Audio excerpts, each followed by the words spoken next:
पालकमंत्री म्हणून तर आनंदच आहे, परंतु ही योजना पूर्णत्वाला जात असताना अनेक लोकप्रतिनिधींनी लोकल आमच्या नेतृत्वाने खूप मोठे प्रयत्न केले। खास करून आदरणीय देवेंद्र फडणवीस साहेबांनी या योजनेसाठी कायम कायम पाठबळ देण्याचं काम केलं, कधीही निधी कमी पडू दिला नाही। आणि ह्याचा परिणाम आपण सगळेजण बघता की सगळ्यांचे सांघिक प्रयत्न झाले आणि कोण किती देव पाण्यात घालून बसलं तरी सुद्धा पाणी यायचं काही थांबलं नाही। आणि आज 15 तारखेला जो जो शब्द दिला होता त्या शब्दाच्या अनुषंगानं आज शहरात पाणी पोचलेलं आहे आणि काही मिनिटांचा अवधी आहे की आपण याही ठिकाणी ते पाणी आता पोचलेलं आपण सगळेजण पाहाल। त्यामुळं पालकमंत्री म्हणून मला आनंद आहे, पण माझ्या सगळ्या सहकारी बांधवांना आमचे लोकप्रतिनिधी आहेत त्यांनाही मनापासूनचा आनंद या निमित्तानं आहे।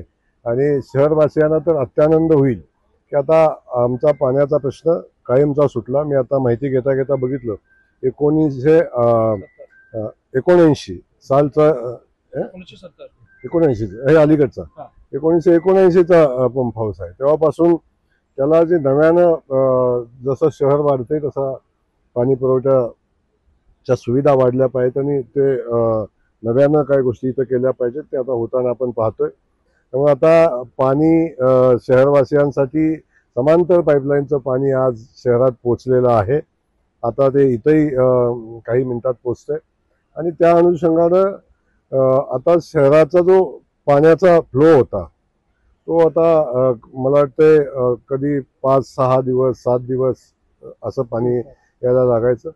आता खात्रीनं आठवड्यातनं किमान 2 वेळा आता पाणी मिळेल आणि रोज पाणी देण्याची जी प्रक्रिया आजचा संकल्प आदरणीय मुख्यमंत्री महोदयांनी केलेला आहे की सोलापूरला रोज पाणी द्यायचं। आता फक्त वॉटर ट्रीटमेंट प्लांट आणि अतिरिक्त एक तयार झाला की ते स्वप्न पूर्ण होईल।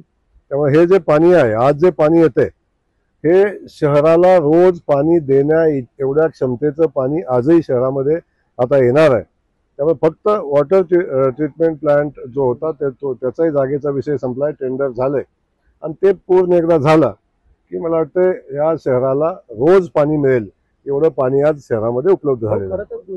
आता बोलने वाले बोलते रहेंगे, टीका करने वाले करते रहेंगे। त्यांना टीका करण्याच्या पलीकडे त्यांच्या हातात राहिले तरी काय, तर काही नाहीच आहे त्यांच्याकडे। तर टीका करायची, विमानतळाचा चालूच होणार नाही, सेवा चालू होणार नाही, चालू झाली तर गोव्यालाच का चालू झाली, मग आम्हाला एकच कसा श्रेय घेतो, सगळ्या गोष्टी होतात। पण आपल्याला एक सांगताना मला आनंद होतो की शेवटी जे लोक प्रयत्न करतात त्यांना आपोआप श्रेय मिळते, घ्यायला लागत नाही आहे। आणि जे लोकांना मनातून खंत असते की याचं, कारण त्यांना माहिती आहे की आपण हे करू शकलो नाही, आपल्या कालखंडात झालं असतं, राज्याच्या सगळ्या सत्ता आपल्या ताब्यात होत्या, देशाच्या सगळ्या सत्ता आपल्या ताब्यात होत्या, तरी पण सोलापूरला विमान सेवा आपण देऊ शकलो नाही, याचं दुःख शल्य काही लोकांना आहे। आणि आता फक्त दुःख वाटून आणि मनस्ताप करून घेऊन आणि दुसऱ्यावर बोलून काही विषय संपणारे नाहीत। याच्यासाठी आपण स्थायी प्रयत्न करणं ज्यावेळी आवश्यक होतं तेव्हा केलं असतं तर हे घडलं असतं। आज भाजप आहे सरकार या ठिकाणी काम करते, त्यामुळे मोदीजींनी जे विमानतळ चे शुभारंभ केला तेव्हा ही सेवा चालू होणार हे नक्की होतं। आता सेवा चालू झाली आणि जेव्हा देवेंद्र फडणवीस साहेबांनी सांगितलेलं आहे की समांतर पाईपलाईनचं पाणी आता शहरामध्ये पोचले, ते पोचले।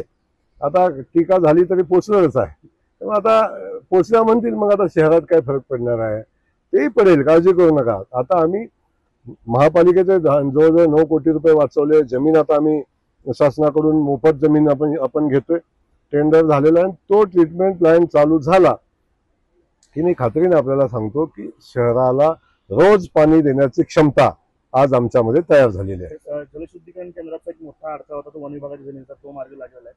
850 करोड रुपये आपण मंजूर करून घेतले ते अंतर्गत सगळ्या पाईपलाईनसाठी 2 महत्त्वाचे प्रकल्प आपण मंजूर करून घेतले, ते कधीपर्यंत पूर्ण होतील काय शकतो? मी आपल्याला सांगताना मला आनंद होतो की मी जेव्हा पहिल्यांदा पालकमंत्री म्हणून या ठिकाणी आलो तेव्हा समांतर पाईपलाईनच्या संदर्भात माननीय मुख्यमंत्री महोदयांनी मला इथे याच्या अगोदर सांगितलं होतं की हा खूप महत्वाकांक्षी असा प्रकल्प आहे, शहराला पाणी 24 तास देण्यासंदर्भात आपला विचार आहे।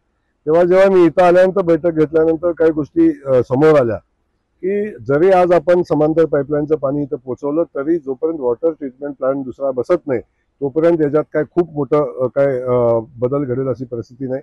तर आता मला खात्री आहे की आता अधिकाऱ्यांशी मी आता बोललो की जेवढं पाणी येते त्याच्या जे अतिरिक्त पाणी येईल आणि ही व्यवस्था व्यवस्थित आपण व्यवस्थित केली की आठवड्यातून किमान 3 दिवसाला एकदा पाणी येईल अशी परिस्थिती आता आहे. आणि दुसरा विषय होता की रोज पाणी देण्यासाठी खूप जुन्या पाईपलाईन आहेत, खूप जुनी पाण्याची डिस्ट्रीब्युशन व्यवस्था आहे. ही व्यवस्था नव्यानं होणं अपेक्षित आहे. नव्यानं काही भाग आता महापालिकेत आलेला आहे, त्या ठिकाणी नवी वितरण व्यवस्था होण्याची आवश्यकता आहे. मुख्यमंत्री महोदयांना मी मनापासून धन्यवाद देईन की त्यांनी याही योजनेला 850 कोटी रुपये एका मीटिंगमध्ये मंजूर केलं आणि त्याचा 100 कोटी तरतूद केली. टेंडरची प्रक्रिया चालू आहे, आता प्लॅन एस्टिमेट चालू आहे.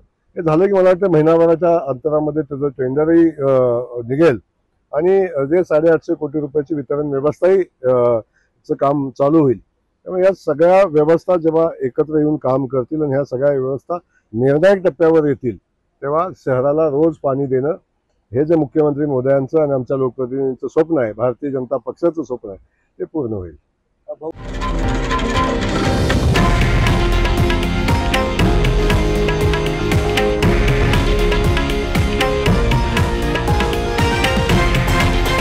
हे आहे देशातील नंबर 1 न्यूज नेटवर्क आणि आपण पाहत आहात TV9 मराठी, एकमेव.